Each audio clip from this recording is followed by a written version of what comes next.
So what my brother's saying may be true, but my methods will leave you black and blue.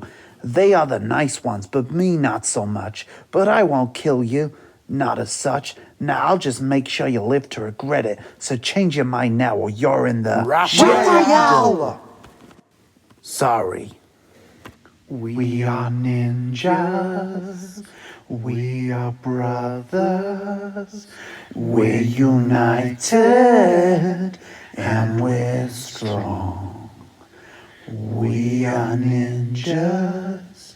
We are turtles. We are heroes. Sing our song. Are you ready? The Legend of the Teenage Mutant Ninja Turtles, Part 1, Chapter 17, Sparring. Written and performed by Joseph Chambers and based on the original Teenage Mutant Ninja Turtle comic books created by Kevin Eastman and Peter Laird. They then moved their hips in a similar rotation and, as per Leonardo's commands, did various other stretches of the legs and arms, most of which April thought looked quite painful. Leonardo and Raphael barely winced, whilst Donatello showed some flinching, and Michelangelo actually made small audible straining sounds at some of the more extreme-looking stretches, including one where one turtle held another turtle's leg just above their shoulder, whilst the other hopped on the leg that touched the ground. They finished this after 10 minutes, and Splinter announced, "Now for the exciting part. I shall pair up each of you and then have a final between the two winners. Normal rules of sparring apply." What are the rules?" April inquired. "Take their opponents down using any technique I have taught them," Splinter answered. "Do they ever get seriously hurt doing this kind of stuff?" "I never teach them to seriously hurt each other. They are ninjas, not assassins.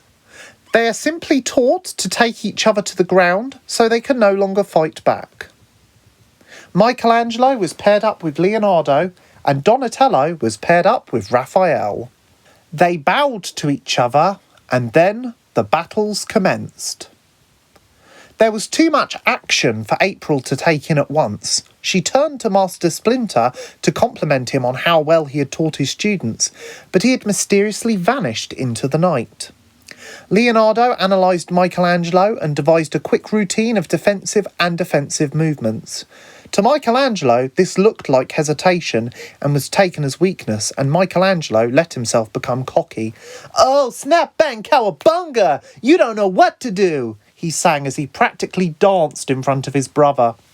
He then took out his nunchaku from his brown leather belt and, holding one end of each nunchuck in each hand, began to twirl them in front of Leonardo, creating two barriers, much like fans. He had the left protecting his upper body and the right protecting his lower body.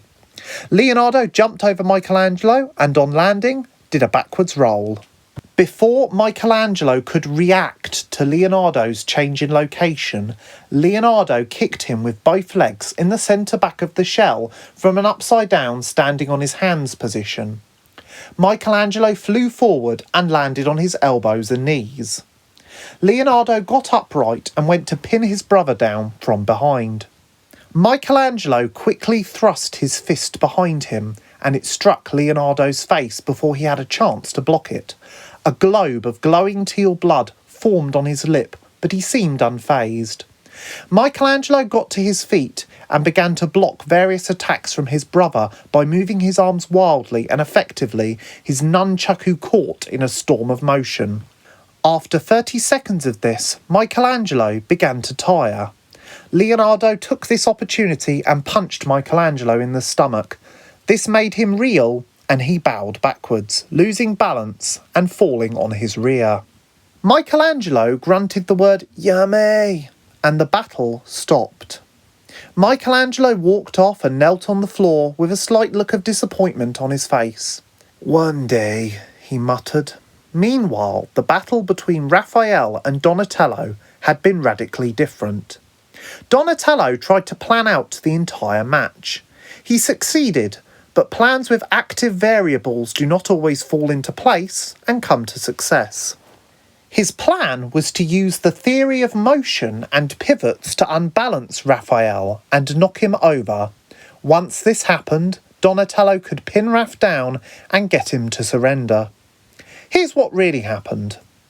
Donatello spent 5 seconds after bowing figuring this out, whilst Raph launched into the fight boldly but blindly and began punching and kicking at every opportunity. The battle was practically over before it began, as Raph had knocked Donatello to the ground and had his hand tied painfully behind his back. Donatello was in so much shock from this, he screeched, "Yummy!" in a high-pitched squeal almost instantaneously, and to his great embarrassment. Donatello then sulked off to kneel with his brother whilst mumbling, "There is no justice in this world." Leonardo wiped the blood from his lip and meditated. He knelt and focused on the pain. His lip glowed and was sealed shut in a few seconds. He then got up. Leonardo and Raphael bowed to each other, and everyone not fighting on the roof had their eyes glued to them. Master Splinter returned beside April. However, she was so engrossed in the sparring, she failed to ask where he had been or take any notice of his reappearance in general.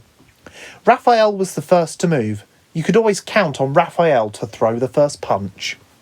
He shot at Leonardo with impressive speed and size in hand. He then flew his fists down at Leonardo's head. Leonardo quick-wittedly moved 1 foot to the left and let the rest of his body follow. Raph unexpectedly fell to the floor, his sides scraping in the sand.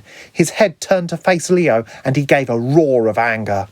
He then repositioned his sais so that instead of holding them by the handle, he was holding them so his palms wrapped around the point at which the dagger split into 3 prongs, with the main prong sticking out between his 2 fingers and the smaller ones being at the other sides of his huge green digits.